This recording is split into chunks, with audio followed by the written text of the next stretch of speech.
So yeah, a lot of people will think that if you have hay fever, then you have a weak immune system. Actually, it's the complete opposite. If you have really bad hay fever, your immune is so strong and notices a bit of pollen, a bit of dust, something in the air that goes into your body that shouldn't be there, and it responds really quickly. So people with bad hay fever have like sneezing, like attacks one after the other, and that's because their body is continuously recognizing this bit of pollen dust is still there and it's trying to get it out. People who don't have hay fever, their immune systems are weak, so they're not really responding to stuff in the atmosphere as promptly as it would if you had hay fever. But it's like people think it's almost like if you're sneezing, your body's allergic to it. So it's like it's weak, like it can't cope, but actually there's a defense mechanism. So it actually means you've got a strong immune. But people don't know that. It's interesting. Yeah, I didn't. Yeah, that's it. Just take it from there. Just what comes to your mind. What comes to my mind is plants. I think this is a really beautiful time of year. We get to see the cycle of life in its like full flourishing and its full beauty. And when I think of when I think of allergies in hay season, I've been a little sneezy this season. I'm not usually, so it just made me think of all the different plants that I've been encountering. I just moved to Colorado, so it's been a year, and so to be able to go into the mountains and explore the different wildflowers this time of year has been just such a treat. Mountains. So like open mountains that don't really have woods there, just like open space mountains. Some of them, so it's the Rocky Mountains. So some of it is like pine tree filled mountains, and some of it's like more grass. And then you might like find a trail that goes to a river, and then it's a little bit more open. And it's more of that like foresty, the wildflowers.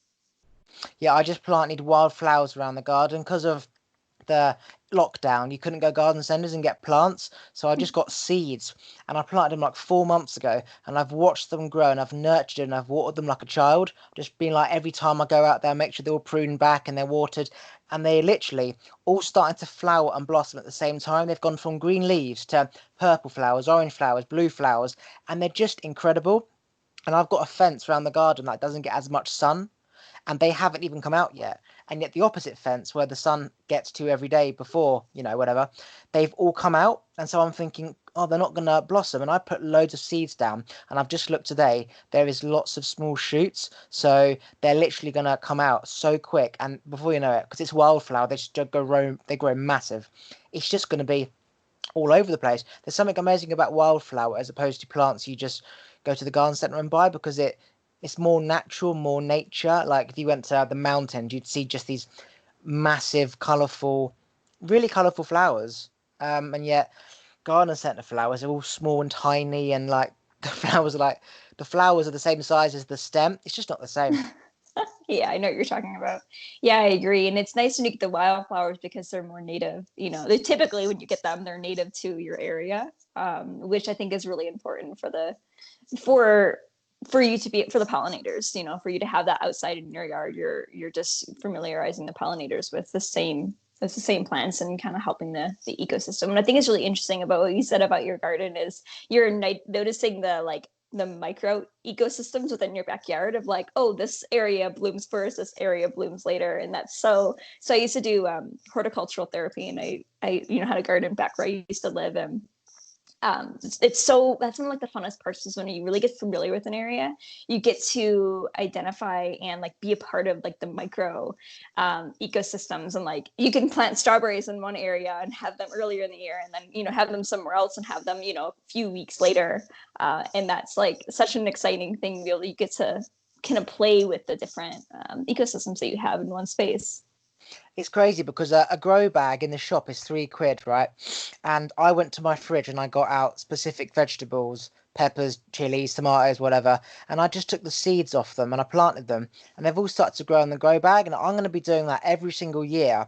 But rather than just having 2 grow bags, I'm going to get like 10 grow bags. And I'm going to get every vegetable that I've ever had in the fridge. I'm going to get basil, I'm going to get mint, I'm going to get coriander. I'll have like a herb section. Then I'll have like a vegetable section and then a fruit section. So you've got berries, strawberries, Mm-hmm. raspberries. I put sunflower seeds down because I have a lot of sunflower seeds, and 4 sunflowers grew. I mean, I don't know what Nice. I was expecting, but that is obviously what was going to happen. So the aim is to take the sunflowers seeds off the big head when it grows, and these are massive heads, like fucking huge. But yeah, there's when you think about it, how everything grows from a seed, you can go to your fridge and get almost anything out and grow it, and like one seed off, say 20 strawberries can grow about 40, 50 strawberries. How crazy is that? So there's no need to really ever go shopping for fruit and veg. But it's not even about having the food, it's about the excitement of watching it go from a little shoot to a little bigger, and then it grows overnight, and then you water it, and then you see a flower, and then you see a strawberry. That's so exciting, seeing that, oh my god, there's more strawberries, and there's like, fuck, there's loads of them. I had a cucumber plant, there was no joke, there's like 50 cucumbers, there's just too many, literally. Oh my gosh. Yeah, that's so exciting. I haven't been able to garden in a while. I have been so transient. But yeah, it's like the most exciting thing is you get to really be a part of the cycle, like, and a part of the nurturing, and in itself, it's a therapy, when you are taking care of a plant like that, it's a really good reflection of like taking care and doing your own housekeeping with yourself. When you're watering it, it's like, how are you nurturing you? When you're pruning it, it's like, what are you letting go of or severing from? When you're taking care of it or putting spikes in to like lift it up, like how are you supporting yourself and in your growth and your evolution, and being able to witness the fruit of the labor is like, it's just so exciting. It's so much more exciting than buying a pack of strawberries at the store. It's like, Damn wow, right, and I was it's with this. yeah, and it teaches you so much patience because I'm like wanting to see something, and it's like, no, that's not the whole point. It's about the process, not the destination. So I planted grass seed, and it's still like you see it sprouting, and I'm like, I want it to grow, but when it grows, that feeling of, oh my God, it's growing isn't there anymore. So it really is crucial for people to understand. It's not the destination. There is no destination. It's just being present in that moment and then watching the grass seed. Yeah, you have a responsibility. I always say before you have a kid, before you even get a dog, get a plant. Because if you can't even look after your plant, you're not going to be able to look after a child, right? Because it's just a more extreme version of a plant. But it teaches you patience, like watching a flower grow from a seed, just going to the garden centre and queuing up and getting stressed because there's no one on the checkout system. That's just like man-made nonsense. Like, just plant your seed and watch it grow. Like, every night you've got to water it because if you don't, it will die and you feel responsible. And then you're in bed watching Netflix and you hear that voice say, "Get the fuck out of the bed and water the plants because it will die otherwise." And you have this sense of responsibility, which people need but don't often have because there's always somebody else doing it just to pick up the slack. But yeah, you have a lot of pride growing crops. It's the new trend, I think, growing crops and flowers because everything's just becoming just so robotic and no one's got any pleasure doing anything because it's just there. Like Amazon, you order and it's come now. There's no Yeah. waiting. And it's exciting waiting. The instant gratification. Yeah, I think that each generation has gotten more and more used to the instantaneousness of the response of when we, do something or order something or, yeah. And I think planting, that that's the cycle of nature. That's timing of nature. And it is teaching people about the journey. And I love that you said that. It isn't about the destination, it's about the journey. And although you plant a strawberry plant to get the destination, to get the strawberry, the whole journey is what's sacred. Being a part of that process is so special. And it's true. I mean, it's a great reminder of our lives. There's so much in our life that isn't instant. And that we want, like, all right, well, I know what my problem is. I'm ready to just be fixed, right? This like instant, like, okay, well, now that it's here, it can be done, right? And then we get frustrated and irritated when it's not gone, when it's not like healed or evolved, and it's not the cycle of nature. And there's this important phase that I call the threshold. Well, it is just called the threshold. I don't create that name.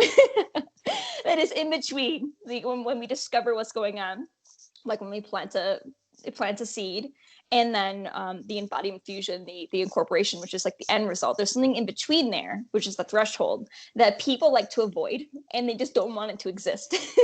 It's the watching the plant grow and the leaves and the everything up to the fruit. And this part is so imperative because by the time we get to the incorporation, the embodied fusion, the end result, without this middle phase, we have so much less connection, understanding, and actual energetic support for what's to come on this other side.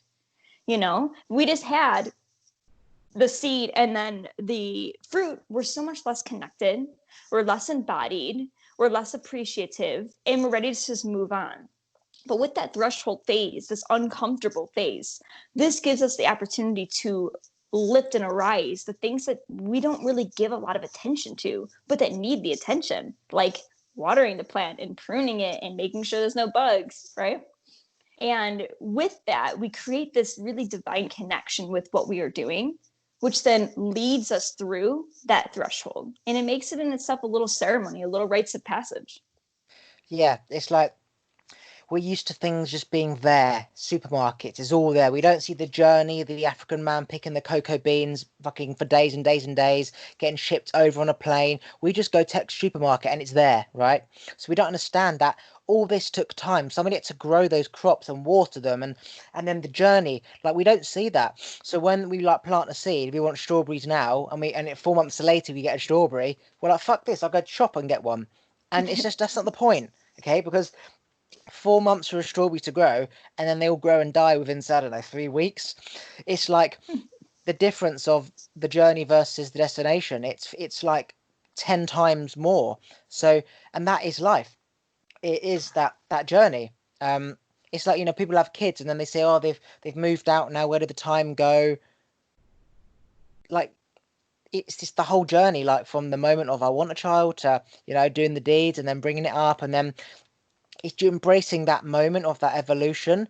And with anything, we try and restrict time. So rather than enjoying the process of having a child and then planting the seed, we just want the strawberries. We get the strawberries and then we just like bin it and move on to somebody else. It's almost like you'd want the kid, now you've got a kid, now I want someone else. I want a bigger house. I want a dog. I want to move to Spain. I want a new husband. And it's just like, no, you can't just grow the strawberries and then want peppers and chilies and then bin it because that is all you have. It's that journey that, yeah. What do you specialize in? Because you explained that like it was like something you talk about every day. Oh, yeah, I'm a master channeler and a life's purpose mentor, and I infuse psychology and ceremony and energetic alchemy to support people in uncovering what their purpose is and embodying it. I typically work with business owners that are going through evolutions within their work to embody their next iteration of their purpose. Do you think that, for example, like 50 Cent, he's got a 20-bedroom house and he even admits that he hasn't been in like 18 of them, right? And it's just so scary to go down that part that he never goes down there. I would love in a materialistic world if I had a 20 bedroom mansion, I'd have a beach room, so there'd be sand on the floor. There would be, I don't know, waterfalls and streams coming off the wall. But another room, it would be a graffiti room, so I could just go and graffiti on the wall, designs, whatever. Then there'd be a woods room, so there'd be bark on the floor, lots of trees, maybe some just wild frogs just dancing around. Then I'd have a fish room, just fish tanks of fish everywhere. Then I'd have a plant room, maybe a crop room. I'd be so creative. I'd have a space room where you've got like telescopes looking up and just rocks everywhere. I'd have a different theme for each room. You see my background? I'd have the Mm-hmm. wallpaper as this on the back, but on the floor there'd be actual sand.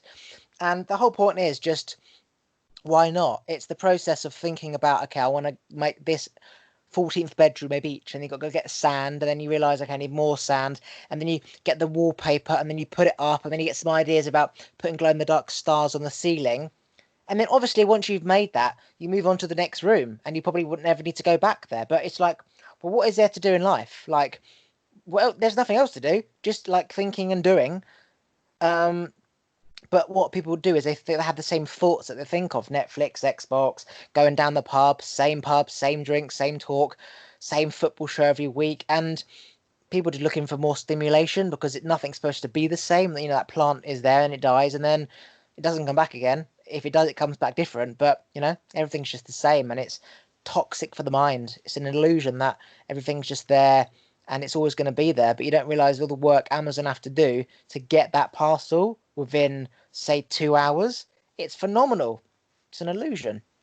Yeah, it's essentially humans are subsiding to the desires of the ego, and that's just not enough. The ego as you probably know, and I'll just describe it, is the part of our brain. It's the metaphysical part of our brain, right? It's not like an actual physical spot that is our keep us safe. It's like our primal trying to keep us safe part of our brain. And it runs off of memories and experiences. And its whole goal is to keep us safe. And so when we aren't mindful and consciously working towards what you're saying, like really enjoying life and being creative and creating and thinking and doing all of these things, what we're going to do is we're going to negate to survival, which is driven by the ego. But that's just not enough. It's enough to keep us alive, but that's not enough to keep us living, right? And so when we just kind of subside to the ego, what happens is we end up doing the same things, the box in which we know, like our life that we know, like who we see, what we do, what we talk about, things we engage with, over time gets smaller and smaller and smaller and smaller. And you'll see that in elderly people. The conversations that they had tend to be the same thing. They see the one or two same people, and they have the same ritual routine that they do every single day. And it's that what you said, like thinking out of the box, kind of pushing that, being creative, that keeps us from that collapsing of self, because that's not enough. We don't feel like we're enough when we're experiencing the world coming in on us. It feels depleting. It feels unfulfilling. It feels like what's the point of life? Like, oh, it's just to survive.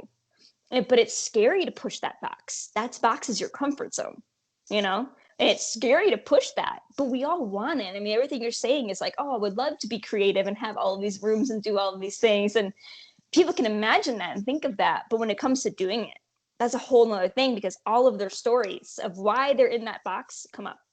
You know, like, well, we don't want to step out of that box because this or this will be dangerous, or people will think this or this will happen. And then just keeps them tucked into their nice little comfort zone box. When you're saying that, I'm looking at your diamond at the back and I'm seeing that it's like that point of the top of the diamond, or from the bottom, it gets up, like everything happens and then it becomes our norm, like what we saw and made growing up, say school, friends, whatever. And then it starts to narrow down when they get a husband or a wife and they get a house, and then the friendship group Mm-hmm. disappears, and then it goes up to the Yeah. top of the pyramid like that, as I can see. And you're left with just like a point at the top with just like a little bit of nothing. So unless you create more and new, you're going to be stuck with what's up there, which is just you and your three, I don't know, your two friends, your neighbor, in the same position forever. I'm a big believer in, like, we should, our houses stay on the same place. We've got a mortgage there, got so much materialistic shit there that it's just an effort to move. We've got our neighbors, we have our barbecue every weekend. People are supposed to keep growing, right? And if the neighbors are like they've just spiritually evolved at say 20 years old, like most people, and they don't change, then essentially their spirit is dying. And yet you're here around people with energy. Spirit is dying. They water the garden every year, they plant the same flowers, they get the same stones, they jet wash the car, and it's just like every year it's their routine of when it's summer. And then it's just like, what else is there to do? And we're supposed to keep moving from towns to cities when the people around you have suited, when they've serve the purpose. So you've learned knowledge from them, you've raised your energy to their level, and then if they stay the same, you need to move to the next town. But it's almost like we should be in a caravan where we could just take off and go to the next city, because we're not supposed to stay the same. Each city, Ohio, Colorado, whatever, different energies, different vibrations, different cultures, different school systems, different fucking everything. And it's like, just to think, if you stay in one place, that's going to be your life. That's crazy. That's like animals just staying in the same place when it's sunny and then it's stormy and the crops die and then there's no fish around and everything's just dead. Like, they wouldn't survive. So we are here because everything comes to us. But energetic wise, we're supposed to keep moving. And it's crazy when you see people just get their little house and their dog and their baby, and then they're there for life. I can't think of Mm-hmm. anything worse. Yeah, I know what you mean. You know, I used to think of this too, and and I think it all comes down to values. You know, of like, what are your core values, and are you living in alignment with them? You know, for you and me, it must be growing and adventure and expansion and, you know, challenge like that. That's a value of yours, right? Am I When I say that, am I right? It's like that's what really fuels you, lights you up. You're excited about growing. You're excited about learning. You're excited about new, right? You want to explore and connect. And not everyone's values that. And as I've gotten older, as I'm like nearing 30 now, and I'm starting to feel like my age is like, I'm starting to think a lot about, oh wow, things have shifted quite a bit now that my prefrontal cortex has developed, and my values have gotten a little bit more narrowed in. And I see how I feel like I'm in this in between of like young and older of like what I was like. I mean, I have for the last 10 years, I've just been traveling, doing everything you were saying, you know, meeting new people, exploring, adventuring, living different places, not really having roots. And I'm in this like in between this threshold now of this older adulthood, where I see that my siblings, you know, their values are family, and their values are security, and their values are, you know, these other things that I still don't entirely get, but it makes sense for them to have a home, a mortgage, a kid, you know, things that I don't really relate to. And I'm in your boat. I'm like, that doesn't light me up. That seems like you're just there to die, you know? But to them, it's like, no, I'm here to live, because this is what I value. I value tradition and family and routine and the holidays, you know, I don't know, things that I don't quite get still. But I feel like I'm in this really interesting perspective being 28, that I get to see what was, and then like you know, I see my friends that are in their early 20s, and then I see my friends that are in their, you know, 40s, and I just see the difference in the groundedness and experience and the development of the prefrontal cortex, which I'll go into with the pyramid, and you know, really honing in on and honoring values. And I think that is the main thing that people don't really recognize when they go to like create their lives. They kind of just like go on autopilot, and that's where that thing kind of collapses in, right? But when we acknowledge what our values are and we intentionally create space and time to honor those values, then we don't get that feeling like, man, I'm just here to die, right? We're like, oh, cool, I'm here to live. I'm here to honor these values and spend my time in the ways that I want to. So I love that you brought this up. That was such a creative idea. I love this, because this is truly what it's like when we live with our prefrontal cortex. With the lack of the prefrontal cortex, if you don't know what it is, it's like the front part and the outermost part of our brain that develops later in life, that is decision making, but also like emotional response and kind of how we interact with the world around us and how we see ourselves a part of that. So when we're younger, we're more adventurous because we have less of that like fear to hold us back of like, oh, I'm going to go cross that river because it's really fun. But when we're older, we're like, is there an undercurrent in that? Are there leeches in that? Is there something that's going to like pull me under and kill me? You know what I mean? Like that thought isn't really a thing when we're younger. We're like, that looks cool. Let's go do it. And that I think is a really great example of like when this right here, we're here and here's the bridge. And when we're young, we're going to cross it. But when we're here and we're older, we don't cross it. And that makes our space smaller. When we cross the river, we expand. When we don't cross the river, we stay, right? And so I think there's probably maybe more to it. And maybe there's a sense of adventure that we have when we're younger as a way of like exploring and growing and identifying who we are. But I think a big part of it is that prefrontal cortex that develops way later in life. And I think it's a little bit later for men, so they tend to explore and adventure a little bit longer than women. But yeah, I don't know. What do you think about that?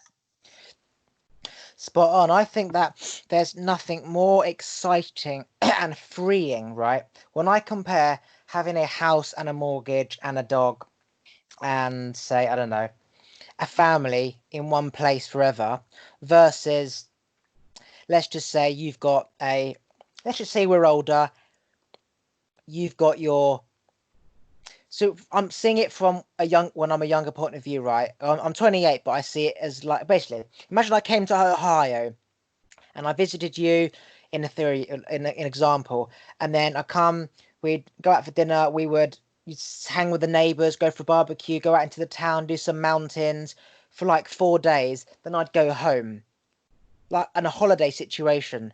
To know there's people all around the world and you go out there and they host, and then you go see a basketball game, and then you cook some amazing food and you experience the culture, different cities, different people, environment, and then I'd go home. And then I've got someone else over there in Canada, New Zealand, Singapore, whatever. To think I'd have that freedom of a lifestyle to get on a plane, take photos. Oh my God, we did this. I met the uncle, met the grandma. What a great grandma she had, whatever. Met this dog. That is so freeing and exciting compared to just having a house and a mortgage and a fucking dog and a garden. Like, I don't need that one base because you'd be my family. That person over there would be a family because when you host, you're serving. All a parent does is serve. When you have a kid, you serve. They don't have to be a kid or blood related. You're just another human being serving another human being for that period of time when you're there. Like when you go to Bali and you travel, you go to Australia, they're all welcoming because you're just part of the spiritual family. It's none of this, oh, you're English, you're not blood or whatever. That doesn't exist. To me, that is the most exciting, freeing thing, just to go over there for the period of time, enjoy that moment, and then know it's coming to an end, and I go back home. And then there is no home, it's just on to the next bit. I don't need that foundation because that foundation is everywhere because I'm just a plant growing when there's sun and when there's water, and I don't need to be stuck in the ground because that's just not how it works. It's fake and it's man-made. Easier said than done, but um, you know what I mean by that? Yeah, I do, and I as a traveler for a long time and traveling all over, like when you're saying that, I'm like, I totally know what you mean. Going to New Zealand, I was brought Like in and people everywhere's took care home. of me, and exactly, I know what you mean. And there is a sense of a root chakra. There's this sense of security that's necessary for our growth, and I kind of like that you brought up the roots. Because I love that we're having this conversation right now because I am in this threshold of my life of like in between buying a house and being my adventurous self that's just traveling every other month and staying places for month on end. And there's something to be said there. And I agree with you. I think that a lot of people are living a certain way because they're told to. I think that's pretty big and pretty unfortunate that people just like live a certain way because they're told that way. That's how you live, so that's what you do, right? And they just like are overburdened by a sense of unfulfillment and lack of living. But there is something to be said about grounding and rooting somewhere. And I didn't really understand this until someone explained this to me because I never got it. I was honestly said the same thing as you. I'm like, that's an illusion. Why are people doing that? Why don't they explore and connect with people and do these things? And my friend that was an adventurer too, he traveled all over the world with me, and he started living in North Carolina, and I had a phone call and he's like, there's something that you can't learn from traveling that you learn from being in one space. And that's super expansive to your soul. And I'm like, that sounds horrible. I don't know what you're talking about. I don't want to do that. And when I listened to him, I kind of understood, it's like when you're rooted in one spot, you get to know the environment around you. You get to know the plants, the ecosystems, like I talked about before, that the seasons, what grows, and you begin to build a sense of that root chakra, that security, that safety, that connection that allows us to grow those roots so we can expand more. And I'm still in this in between because I am with you on this. I find it way more exciting and way more valuable to be able to travel and connect with people and find my home and find my family everywhere. But there is something to be said about the growth in one spot. And I haven't been anywhere long enough to know that yet. The longest I've been anywhere is a year. So I'm no expert on this, but I'm curious about that. Have you met anyone that that's spiritually advanced, that's super into personal growth, that has been in one spot for a while and really enjoys it? Hang on a sec, reword that question. Have you met anyone that is they value personal development and growth, and they live in one single spot? They have like a home, like roots in the ground, and they really enjoy it, and they've been there for a while. Like, do you know anyone like that? No. Wow. Okay. So from the age of 15, 16, I've always seen the future before it even happened. So I knew that when I was 15, we're all kids, but we're going to be our parents and their pattern. So I can know what's going to happen by looking at parents. And I Mm-hmm. saw the divorces, the arguments, the happy families, but all the behind the scenes bullshit, the affairs, the struggling at work, the stress. I saw it all. So I didn't want that. I've always wanted to be a millionaire, which is about me having control over my freedom, so I don't rely on anyone. Not because I wanted to live a lavish lifestyle, even though that does seem great, whatever. Um, and then when I was at college, I just saw the pattern getting closer to what I always knew was going to happen, where everyone leaves school, they get a girlfriend or boyfriend, they can't afford to get a house, so they rent, they want more time from their parents, so they move out, and they think, well, am I renting? I'll get a mortgage, and then they get a more, and they're going falling down the system.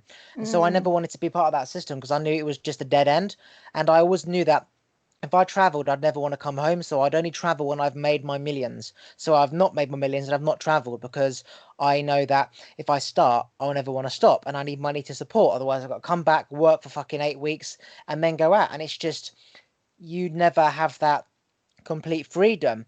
In terms of the grounding thing, I do believe that you need a place to call home. Like, you need a place to go back to, even if you're not going to be there most of the time and the neighbors move and the plants die, you still need a place, because the reality is that the Chinese takeaway is probably still going to be there.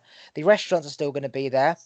They're not family, but it's a familiar face. Mhm. The tree's going to grow back. You'll see the same neighbors. So even though they're not going to grow with you, it's a familiar thing. Like a gran, for example. She's the same gran, whether she's 90 or she's 60. She's just the grandma. That person's just the person, and you go on a walk with them, and if you speak just about football, then that's the familiarity. So even though it's not the same as us, where we are spiritually, God is a Jesus, whatever, aliens and planets, it's a familiarity. It's a home. It's almost like when you leave, when you go out, you come back to mum and dad's home. So it's all in the mindset, I think. It's just a Mhm. place where you feel comfortable. And even though nothing stays the same, even if it's man-made from being with a family home, even if it's man-made from what we've seen and grown up, and we look at our cousins and our family and our grandparents and our neighbors and our friends, and we see this home, even though we only see the things we want to see, we don't see the arguments, we see the Mhm. having sex, holding hands, and everyone's happy. We don't see the arguments and how often they don't have sex. So it's an illusion. Even though it is an illusion, we see that and we think it's real and we want what others have, even though it is an illusion, right? Mm. Mhm. So because of that, I came to the conclusion that I do want a foundation, even if it is a caravan on land, Mhm. just as a place to come back to. Otherwise, you're Lady Gaga traveling around hotels all the time, and she actually said it on a talk show. She was big Lady Gaga traveling around the world. She never had a place to stop, and so she bought a house. So now she's not Mhm. traveling in hotels anymore. She can still do that, but she's got a base. And as I said, it become familiar with the shop staff, the neighbours, the furniture shop, and that becomes like a family that's always going to be there. So yes, to your answer, you need a place to call home, but you don't have to be home all the time. Yes, I agree. I think, I mean, that's my value, my traveling and growth are my values. And so, yeah, I agree with you there. I wouldn't want to just be in one spot. And if I do have a child, that child's gonna be traveling with me. It's not gonna be the reason why I'm in one spot for many years. Like I can't. I don't. I just don't think I can. I still, even when I say I don't travel a lot, I still travel for 3 months. I don't really know what it's like to not be exploring. It's just like in my nature. Um, but yeah, I agree. Now that I'm in Colorado, I'm in Golden. I've had this new sense of like I finally know what it feels like to stay home. I've lived a lot of places, and I've lived in Hawaii for 3 years, and I lived in Michigan for the better part of my life, and different parts, and I've been all over, and I'm in Colorado, and I'm like, wow, I finally found home. I know what it feels like to feel connected to the land, and to what you're talking about, the familiarity of like the shops and stuff. I don't really shop much, so so that I get what you're saying though. Like I feel the same way about like looking at that mountain. I'm like, that's familiar. That's my home. Or looking at the ash trees or the cottonwoods, and making that connection and knowing when they're gonna bloom. And like that to me is like that's home, that's security, that's like that comfort that you're talking about, of like the familiar, like takeouts and shops. Like I yeah, that creates this like where you don't have to be on guard anymore, on fight or flight or freeze. You're just like, oh, I can relax, I'm safe, I know all this environment, this is what I know, and this is where I'm good to be safe. And that brings up this whole topic around the comfort zone, that people say the comfort zone's like gonna kill you, and like in extreme cases, if you're in the comfort zone all the time, yeah, sure, your life's just gonna get, like we talked about, smaller and smaller and smaller. But there is something to be said about the comfort zone as a place of rejuvenation. We can't really like fully ground and open up and relax and rejuvenate without that comfort zone. So it's a dance between adventure, exploration, pushing those boundaries, and giving ourselves that time to rest. So it's moving through it, not just staying stuck in it, and not staying stuck outside of it, because then we're constantly, if we stay outside of it, we're going to be in this trauma response. We're going to constantly be in like, like constantly moving and doing and no time for rest, because we're outside of that comfort. So it's like we're in a heightened state. So it's moving in between. And I think that's kind of what you're talking about. Like, it's good to have that home base. That's that little bit of comfort zone. And then move from there, and travel and explore and get out of that box from there. So if you look at animals, right, pack animals, individual animals, they always migrate. And you could say the only ones that don't are, say, apes in the jungle, because they've got what they need. Temperature stays the same. They've got bananas. And so they have this comfort zone. And so they're there. They're not migrating all the time. So you could say we've come from apes. But then you could say that we have come from caveman, which is moving out the jungle and hunting. So we're used to sitting in a comfort zone. We've gone from comfort zone to always on the move, not knowing when we're settling because it could be a storm, the fish could run out. And yet we're in a place where we've had both. Majority of people stay in the same place, but the comfort zone we know is a killer, because you don't evolve energetically, spiritually, because everything does stay the same and dies, and then you start to die with it.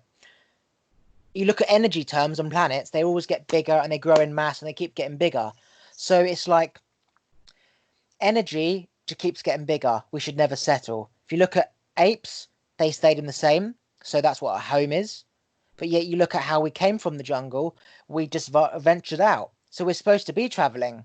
So it's like, is it that, or is it both? Like quantum physics says it's that, and that. So technically the answer is have a foundation, even if it's a place near our parents' house, because if you're going to have a home, you want something that feels homely. So a parents, and it's a home thing, right?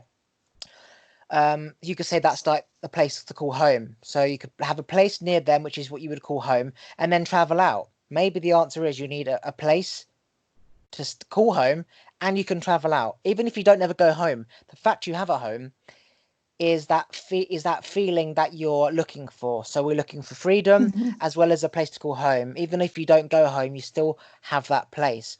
Maybe that's the answer, because that's the apes and then the caveman, and then you take it with energy. It's a mixture of everything. Like, we've come from all of it, so we need all of it. Is that, what do you reckon? Yeah, and I think what's interesting is when you talk about it, brings up something different for me, is when you talk about the apes and the cavemen, their sense of security isn't actually in a space. It's contingent on a moment. It's that moment with their community, with their family, that they are making food or, sleeping or in like together. And so that, I feel like it's less about the location. As you talk about it that way, it's more about this, like they have their community. They have their apes or their other people that they go in, like maybe they're not venturing out like exploring, but when they find that spot, it's a ritual. The way they might nest in it, they might cook in it, they might do whatever or talk, and that is the comfort zone. It's in that moment that they're together, that they're creating these ritualistic acts that create the sense of home and security, right? So it's like we wouldn't maybe have to travel at all, or sorry, we wouldn't maybe have to stay put at all or have home anywhere if we had our community that came with us, and that we were able to have this ritual that we made home anywhere. Okay, I totally get what you mean. So I had no friends growing up at school because I was never part of groups. I never got invited to parties because I never fitted in anywhere. And what you're saying is so true. It's not the place, it's that community. So whether elephants are migrating, they go as a herd, like fucking 20 of them. Apes in the jungle, same place, but it's a herd. Family, village, herd. Friends at school, herd. I never had that group. So maybe I am unable to understand that because I've never been part of a group. I just always went off and did what I wanted to do because no one invited me anywhere. I got used to just going on a walk, ordering food when I want, go to the casino when I want, go clubbing when I want, go on holiday when I want, play tennis when I want. I just got used to just doing what I want when I want, almost like a lion. Just if I want sex, go and find sex, like go and find food. I've never been part of that community.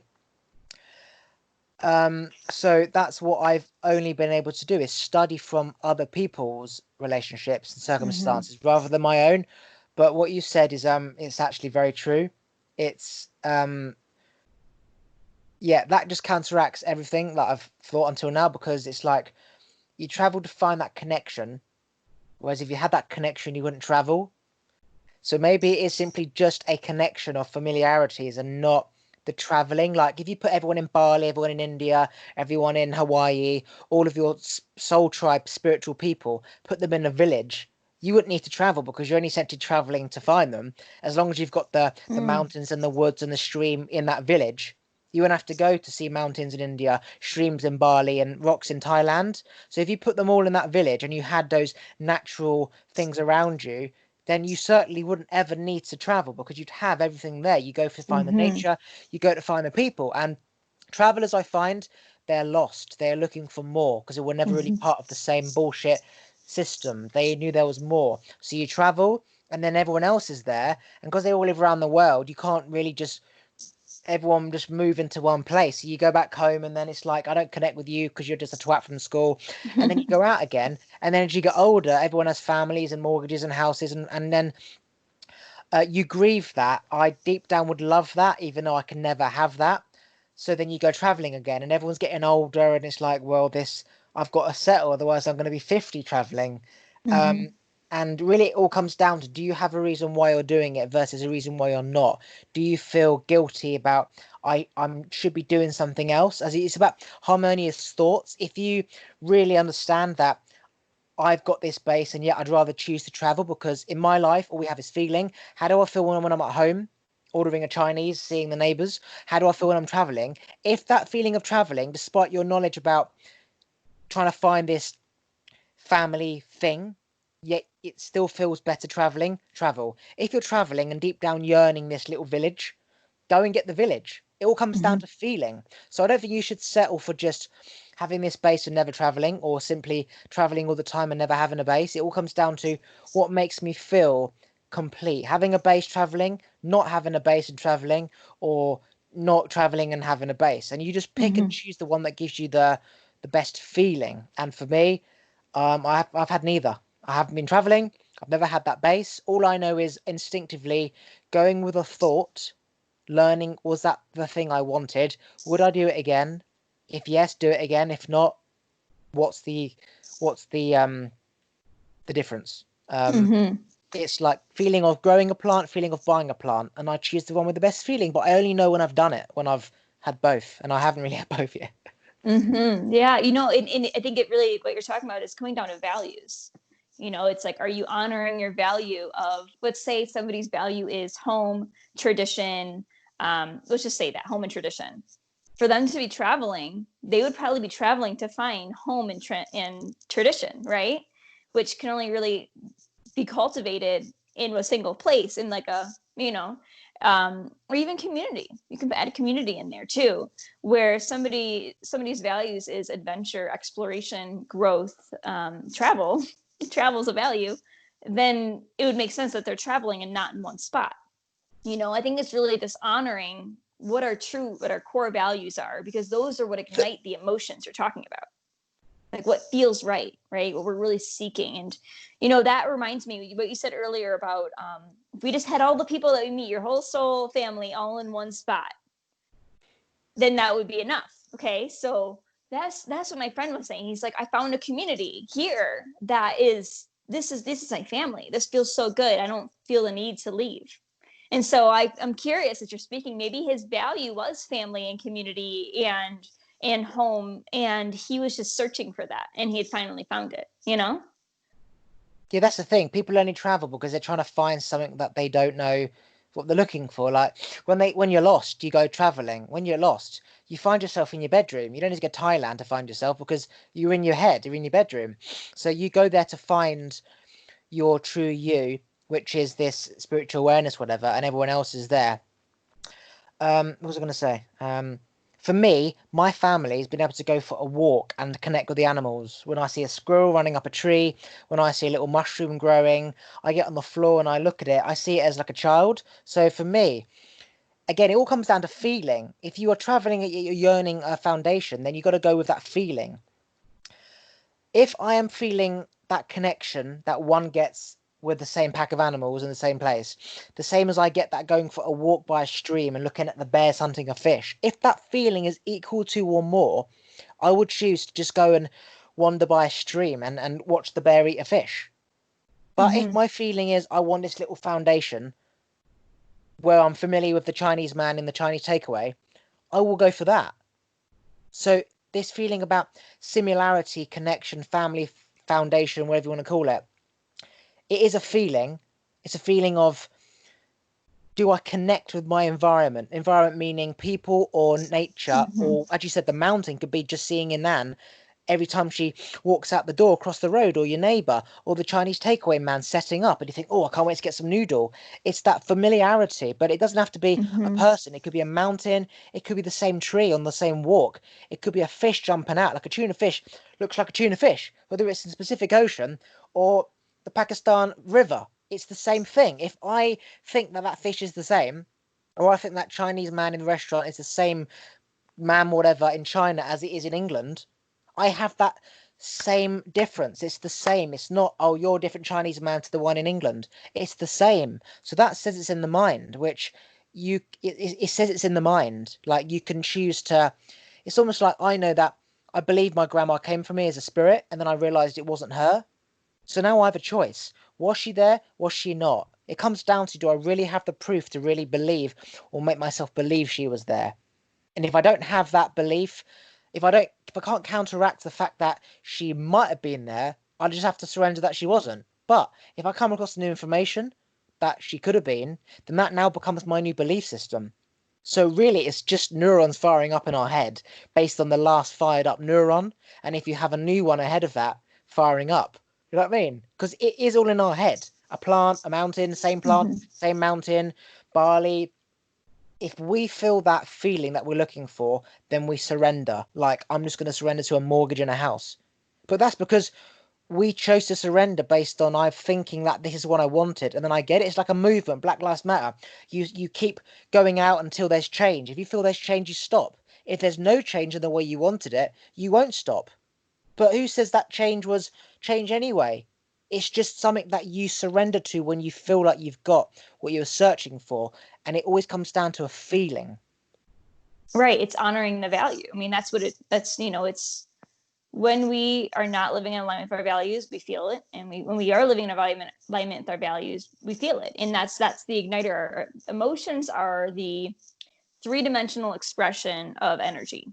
It's how we experience what is aligned and what's not, and what kind of, and how we interact with the world around us and within us. And yeah, and you said something about traveling. You said the only reason people travel is to find things, and I think there's not, I wouldn't say everyone, but there is a rites of passage. I mean, people go out to find themselves, because you can't really find yourself in the same old familiar. It's almost impossible. You need the novel stimuli. You need to take yourself out of the environment and put yourself in a new one to really fully get to know who you are and the depths of you. But I'd say, like, when I think about it now, as you said that, I'm like, is that my truth? Do I travel to get to, because I'm missing something? And I'd say no. I travel because it excites me. I love to see new things, and I love to explore. I love adventure. That is a core value of mine, is adventure and exploration. And so, and I think that you get to a space that becomes that, and I think that when I first started traveling, I was definitely looking for myself, but I also liked adventure. So I think there's a little bit of both, and um, I think that kind of is like the people that travel in their late teens, like 18, 19, or 20, versus people who are traveling later in life. It's kind of based on, I'd say, maybe not everyone, this could be a generalization, is based on if they found themselves, or if they're really doing it because it lights them up. It's exciting. It's almost like it all comes down to awareness. It's almost like, are you lying to yourself? So if I it's almost like I can go home and go home for 10 years, and I can choose to travel. Like I can choose to have a massage, choose to, I don't know, I can choose to have a Chinese, I can choose to have a KFC, I can choose to get a new furniture. But I've got furniture, I've got food in the fridge, and I don't need to, right? But it's a choice, it's a feeling that feels good. So you can either save up and buy a new rug or a new sofa, you can save up and go traveling. It's simply a choice of what gives you the better feeling. Mm-hmm. It comes down to, when push comes to shove, and you don't have that sofa, that new wallpaper, that Chinese, that traveling, are you happy? If the answer is yes, then you are in control of your choices. If the answer is no, then you have to go deeper within. And I'm guilty of that by convincing myself that you're choosing to have something because it makes you feel good. And then when you don't have it, you're like depressed. And so that's when you have to do deeper work. But what I will say is that what we have, we want more. And what we don't have, we don't appreciate what we have. And then what we have, we want more. And then when we get it, we want someone else. So it's this continuous cycle of, as I said, it's like growing the strawberries, but they never actually grow. It's this cycle of progression. I think it's man-made, if I'm honest, because if you think about the man-made structure, we want a new house, a new mortgage, we have a husband, want another husband, better looking one, better sex, whatever, more money.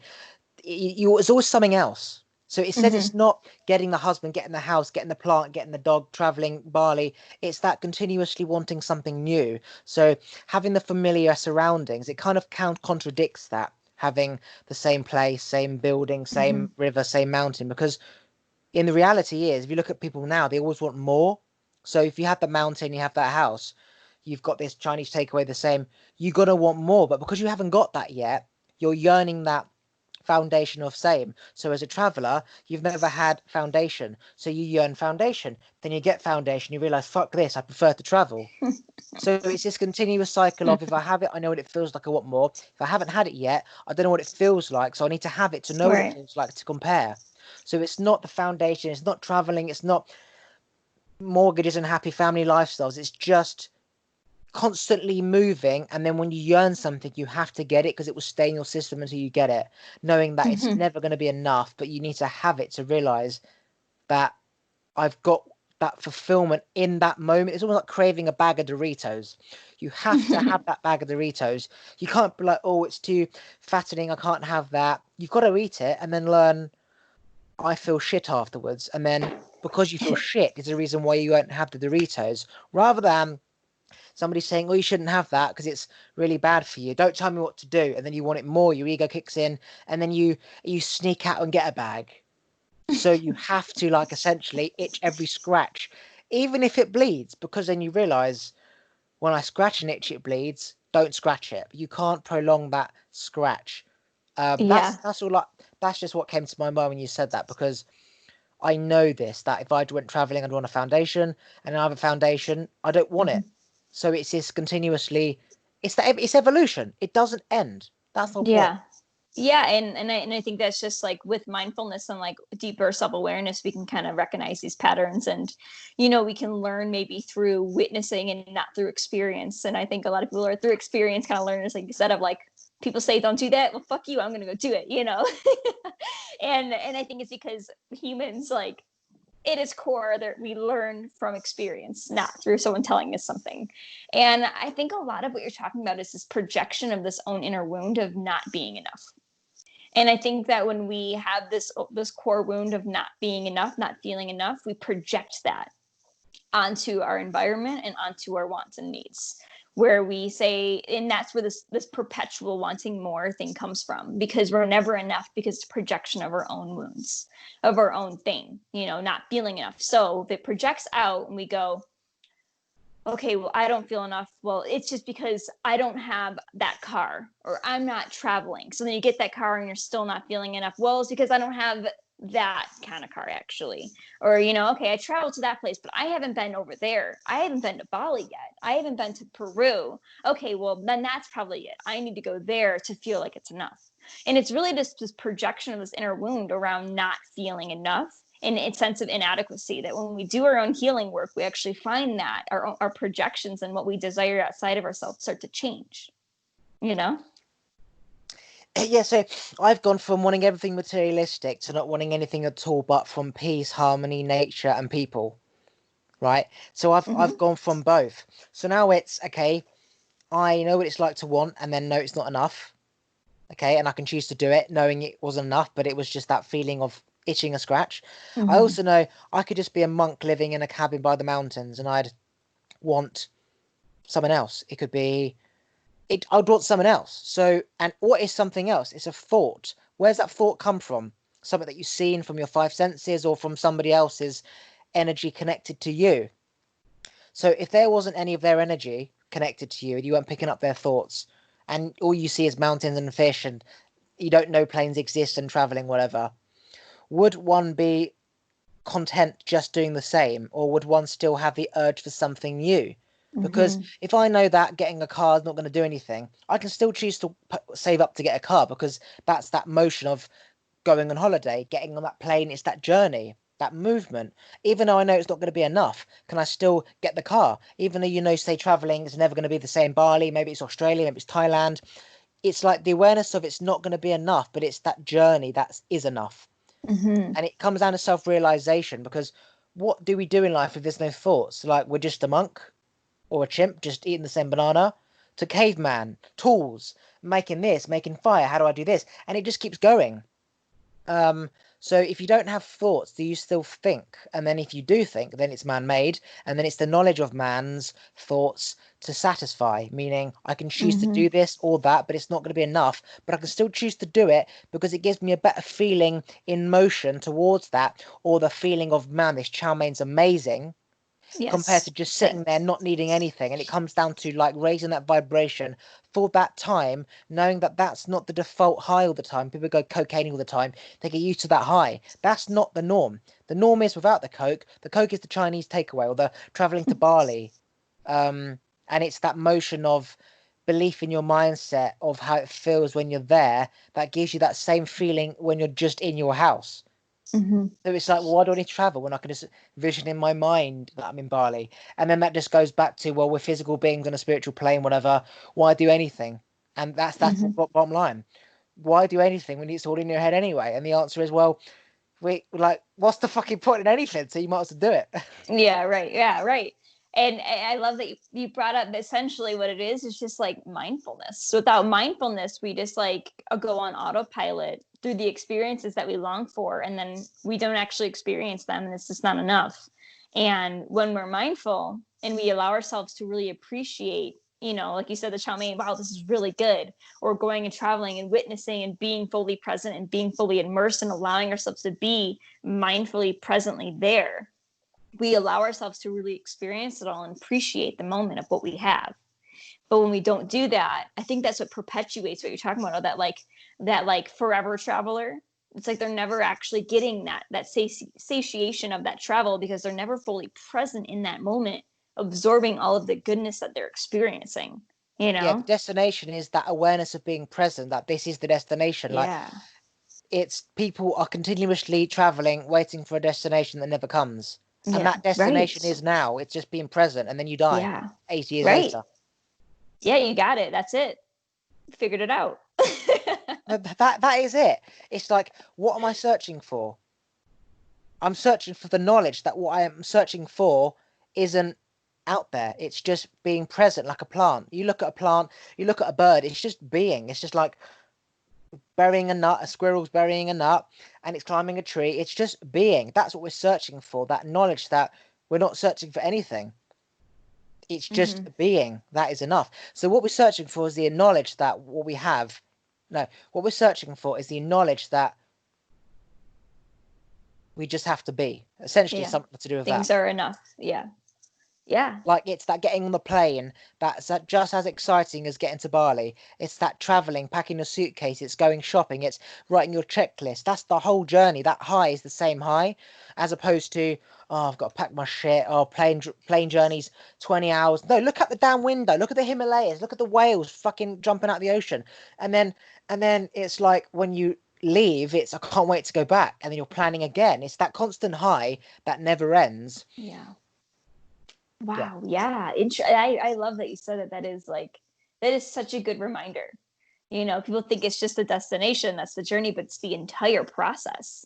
And every bit of it is a part of that journey and should be cherished and seen and held as sacred because it is, even the checklist and the packing. I love that. That is such a great reminder.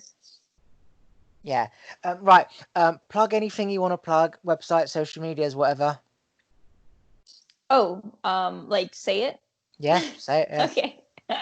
My social media, I'm mostly on Instagram. My Instagram is ashley.dufresne. It looks like Dufresne, but it's French. It's Dufresne.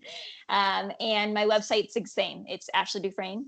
And yeah, I have a Facebook group that I help highly sensitive and empathic people just really align with and embody their purpose. And I do weekly trainings there, channel trainings inside of there, and that's the authentic embodiment. And that's all of it. That's everything.